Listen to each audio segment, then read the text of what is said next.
everyone. Today I'd like to talk about what Libertarianism is and also talk about the common misconceptions about Libertarianism. So basically, Libertarianism is the ideology of shrinking down government and making it smaller than it currently is, which if you see right now what government has become, you can see that it's this big bloated government, and it basically fails its job, which is to try to protect people and give them life, liberty, and the pursuit of happiness. You can see it failing with many things. To list some examples, I'd, I'd say the drug war, the war on terror, which is morphed into a war overseas, and it seems like a never-ending war. The border patrol, which basically takes away the liberties of several people just trying to enter the United States. And you also have things like the lockdowns currently, where it's like they're saying it's for the safety, and they're saying they're trying to protect us from a virus, but then you realize that with the war on drugs and war on terror, they were saying the same things. It was supposed to protect us, but then it morphed into this thing where it wasn't even about that anymore. It wasn't even about the original thing anymore, and it basically became a war which it seemed like the people who were fighting it forgot its original cause. Now, for example, with the war on drugs, it's become so bad that even if someone has a small amount of weed, they basically can get arrested and sent to jail, even for it seems like the smallest things. And sometimes people even end up dying, not because of drug dealers or gangs. It's because of police. They think someone either has drugs, or they don't even know. They just think someone has drugs, and they end up killing that person, even when they didn't even have drugs in the first place. A good example of this would be the Breonna Taylor case, which I don't know how people can justify the police killing Breonna Taylor when they didn't even knock and identify themselves. They just pretty much went in the house and killed her. So another thing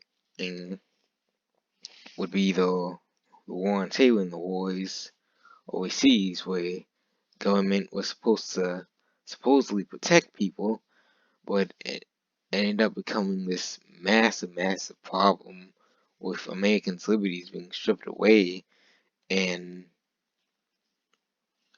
uh,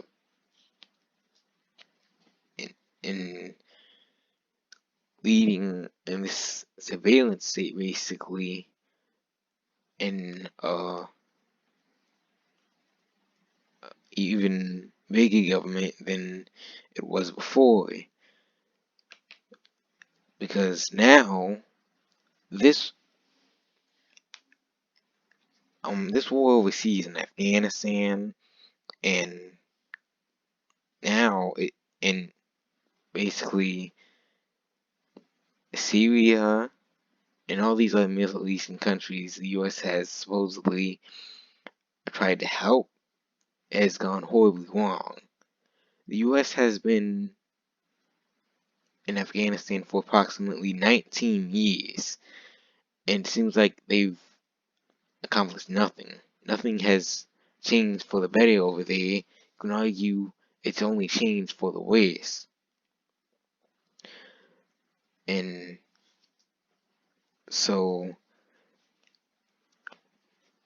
supporters of big government don't realize that big government doesn't help people. It tends to only make things worse. Now, some people might say that libertarians and conservatives are the same because they want smaller government.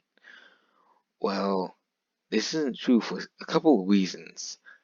The ideology of libertarianism and conservatism isn't exactly much similar to each other. Because conservatives and Republicans, they can claim that they want smaller government, but they really need to ask themselves, are things like the wars overseas, the drug war, the border patrol, things like those, is that really small government to them? Because I don't think that can be considered small government. So people really need to stop putting libertarians and conservatives in the same basket as if they want the same thing, when really us libertarians don't want the same thing that conservatives want. So now I'm gonna talk about some common misconceptions about libertarianism. Now, you see, uh, common misconception. Why is it stacking up? Now, a common misconception about it is that libertarians only want for big corporations to succeed, when that can be farther from the truth. You see, the two major parties, Democrats and Republicans, as you can see, they keep handing out all these money to corporations and just keep bailing them out. Libertarians, on the other hand, they wouldn't want to bail out a company, and they would stop all this money going to these corporations, and they'd if the corporation was going to fail, they would let it fail because of its bad choices, and they wouldn't just throw money at it so the corporation would succeed. Because think about it, in the long run, if a corporation knows that it's going to get money from the government anyways, even if they fail, do you think they're going to be the best stewards of their money that they can? They won't. So libertarians would want to stop government bailing out all these corporations and have these corporations be responsible.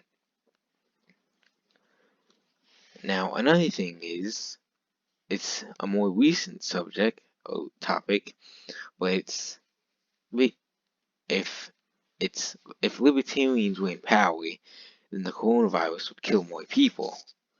Well, that's a blatant lie, because with the way this administration and others have handled this virus, it's gone horribly wrong. In 1 minute, they'll talk about a policy about coronavirus, and the next minute they'll backtrack on it. And this goes for people all across the board in both parties, not just one single party, because they both really messed this up. Now, you might ask, well, what would libertarians do? And here's the answer.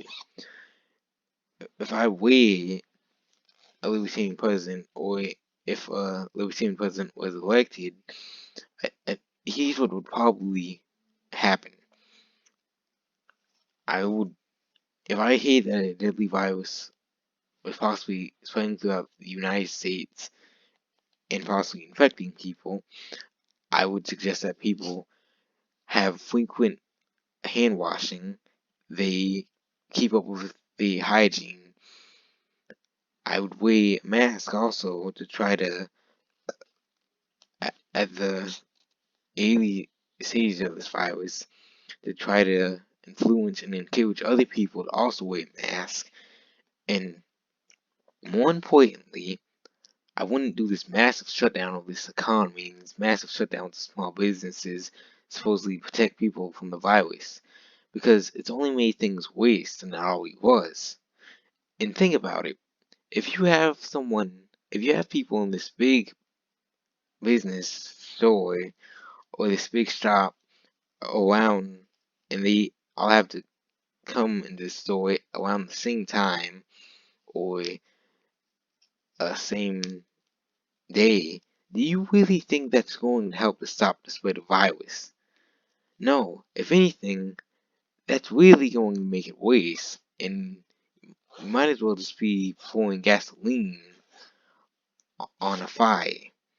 So, if we hadn't have shut down the economy and let small businesses still operate, then they could make a policy in the store where you must wear masks and you must, in the wikis, they could have gloves on and they could frequently wash this, cleanse the store and wash shelves down, and they could even take temperatures to make sure everyone's okay and they don't have coronavirus.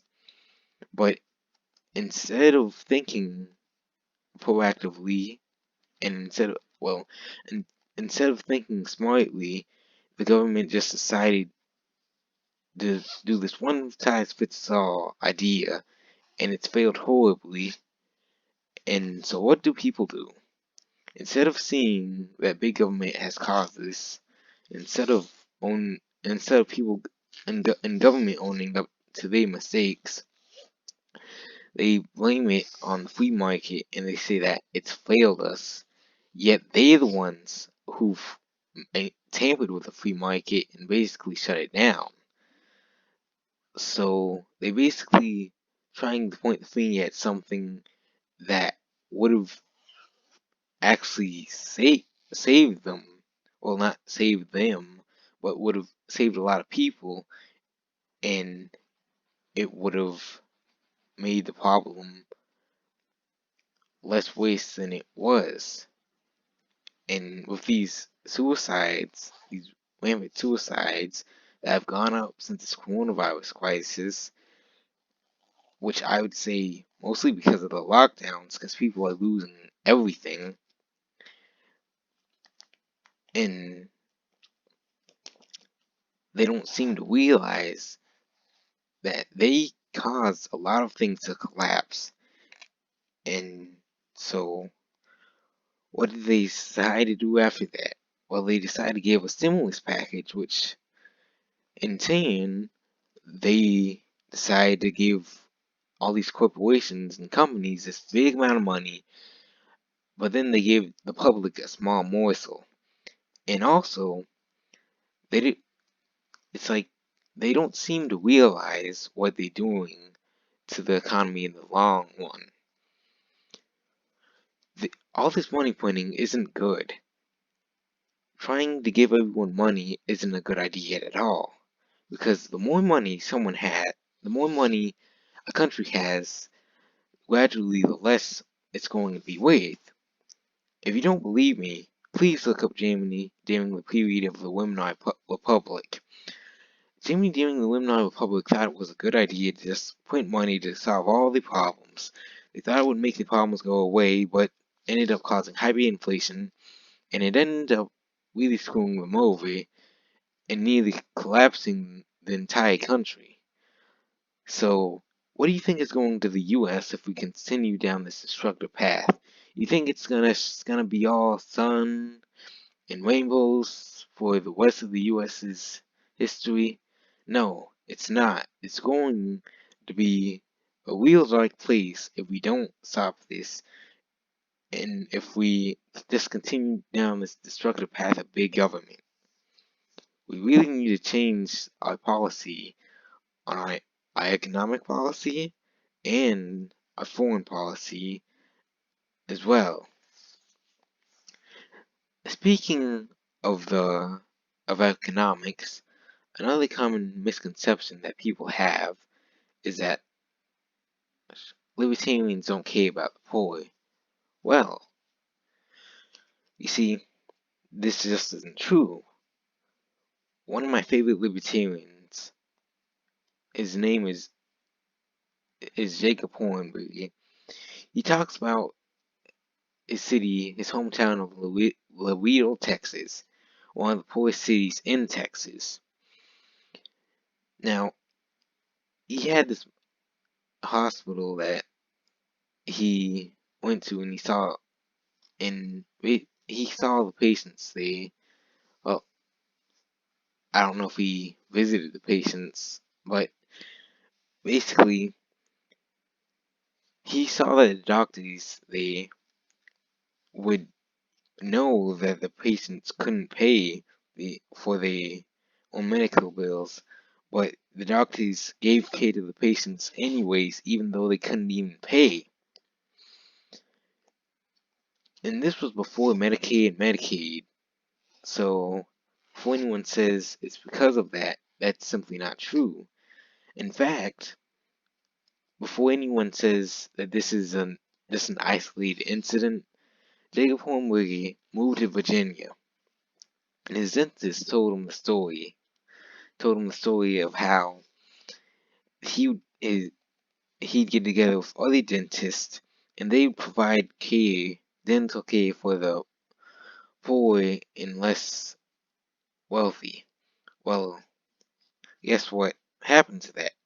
When Medicaid and Medicaid came along, it basically destroyed that system of healthcare we had before it, and it made everything so convoluted and complex and confusing that doctors, they couldn't provide the 5-star care they could before this program supposedly to help people was put in place. And now people are saying that they want healthcare for all, but they don't realize that that's going to make things even worse than it already is. They don't realize what that's going to do. The doctors, the stress that's going to put on them, the stress that's going to put on hospitals, the economic the economic disaster it might cause.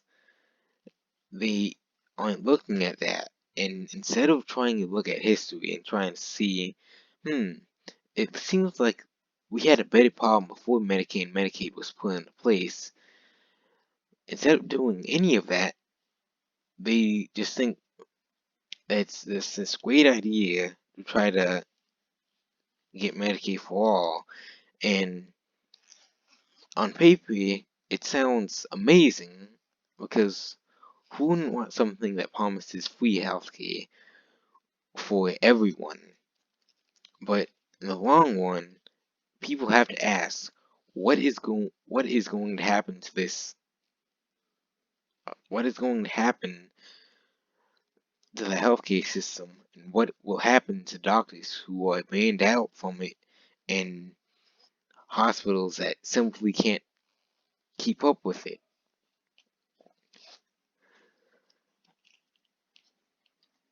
Another thing I'd like to add before I end this video is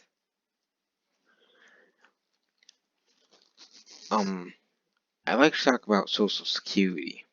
Now, Social Security basically was put into place by FDR, and over the course of history, other presidents expanded it even more.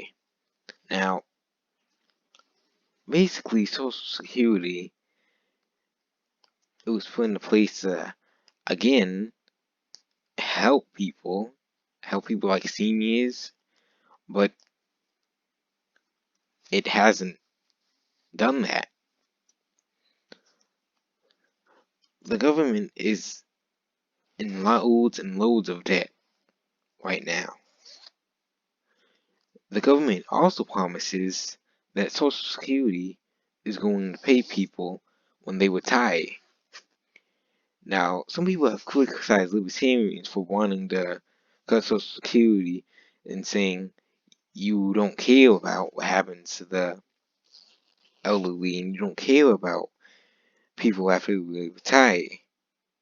But that's just, again, not true. Because where do people think that the Social Security magic money is going to come from? After after some decades, the U.S. debt is expected to overtake its GDP. So where's this magic money coming from? Is the U.S. just gonna print more money to solve its problem and make the money even more worthless, or is it going to tax people even more, which is going to